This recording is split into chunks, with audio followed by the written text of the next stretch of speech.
Hey everybody, busy news day here in Kentuckiana, but at least want to touch base on the weather as well here, and we're going to look at least the first glance how things are going to set up as we get into the month of March, but we do have some snow to talk about for some tonight. But first off, look at these numbers, 37 outside, it feels it too, it feels like a heat wave really. It's kind of sad that 37 feels so good, but it does. Notice it's colder to the south though, that's important for later on. But 37 here and a little colder to the north in that deeper snowpack once you head north of Seymour. But overall, some melting is taking place here this afternoon, which is a nice sign. Here's our system of interest for tonight. The track on this is going to, the surface low itself is actually a little further south than this, but it's going to track southern Georgia and up the Carolina coast. The precip shield is the main issue here on the upper low portion that could graze Kentucky as it tracks north and east. But the main low itself is going to remain in this area. And then we have that system up here to the north we're going to be tracking as well. Here are the alerts. Winter storm warnings still in effect all the way through the Atlanta area into the Carolinas. And notice winter weather advisories also to the north, including Adair County. This will kick in tonight through early on Thursday for some light snow. And we'll keep an eye on that system here to the north. I'll go into more detail on that in just a second. First off, let me show you the high-res model for tonight. Now, don't pay any attention to the numbers here because it's already off on temperatures, so you can tell it's saying we're supposed to be 31 and we're 37, so it's already off on that area. But it is fairly accurate in our southern tier.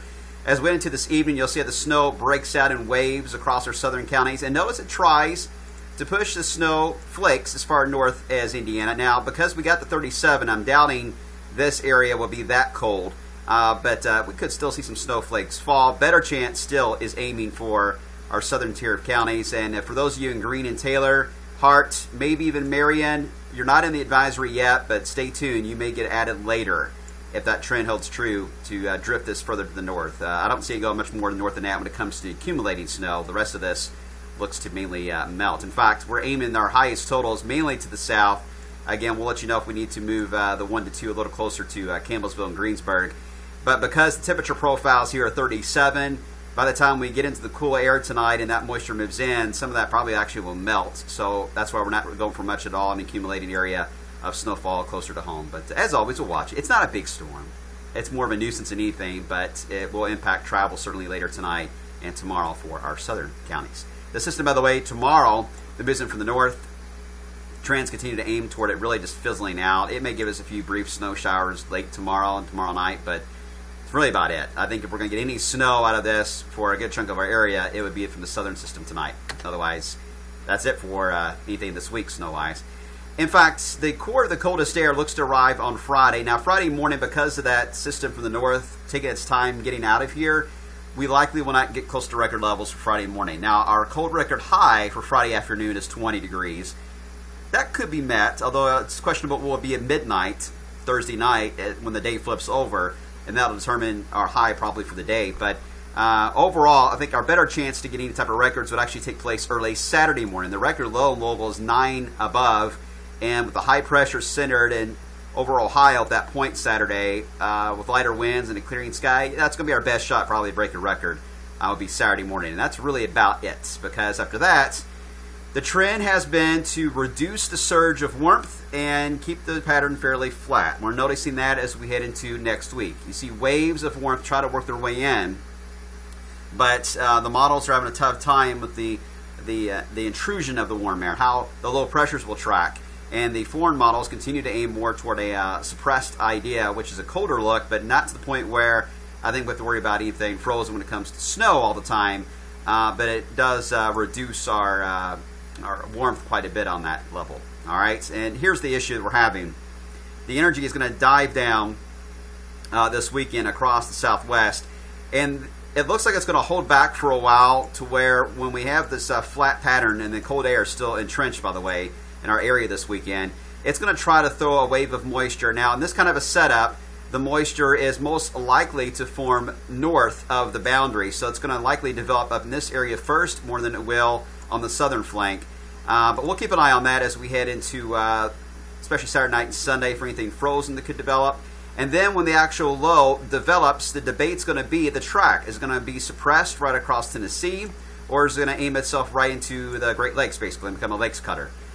Considering the snowpack is still very entrenched in this area, I'm inclined to do what the previous system has always done, and that is to follow the edge of the snowpath more than likely, and a suppressed low is a little more likely.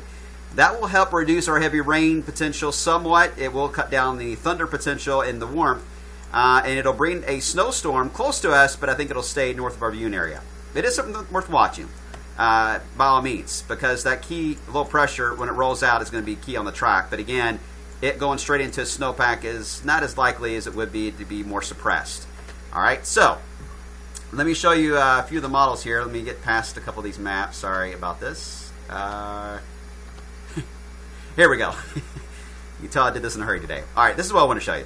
All right, Saturday morning. All right, the high pressure is on top of us, and you can see that's when we have the best chance to set that record I mentioned. Now, this is the GFS, by the way, so I'll show you where I think it's a little different in reality, but it's the best model to really show as far as the mapping, the precip, and the timing for me here. It doesn't show precip type, by the way, just general precip. That's why it's all green. But early on Sunday, again, I think the best chance for precip to break out will be north of the front. The Canadians trying to hint out that some of that precip may graze us early in the day. If so, likely be sleet or freezing rain briefly. I do think we'll go to all rain, though, by Saturday afternoon, or Sunday afternoon into Sunday night. So I would say most of Saturday looks okay. It's going to be late Saturday night, early Sunday, a frozen chance. Sunday day, Sunday afternoon, likely liquid. Then we go into Sunday night, early Monday, could go back again as frozen before it ends, briefly. Maybe brief snow or maybe some freezing drizzle.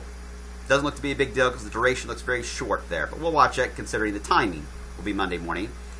And then I think Monday itself will be a fairly quiet day, so we're probably going to take back the rain chances quite a bit on Monday. A lot of models are trending that way. So Monday will likely see a cool day and a dry period. But then as we get into Tuesday, that low pressure then develops, I mentioned. It rolls out from the plain states.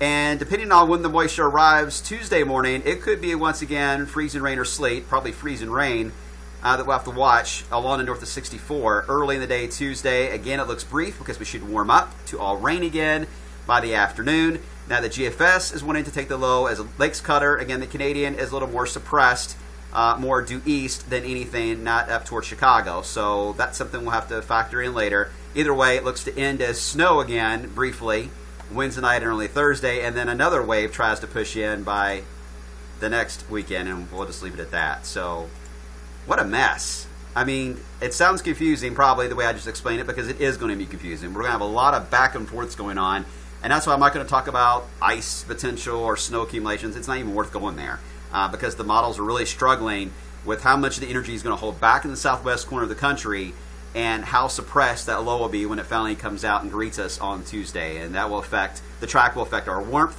and our heavy rain potential by all means, and a suppressed look will reduce both of those. But we'll see how it goes. We'll keep an eye on these frozen precip chances in the morning hours for Sunday, Monday, and even Tuesday. So we'll keep an eye on that. It's just too early to get more specific than that. Between now and then, just some light snow for tonight. All right. Man, looks like March is coming in like a lion. Get ready.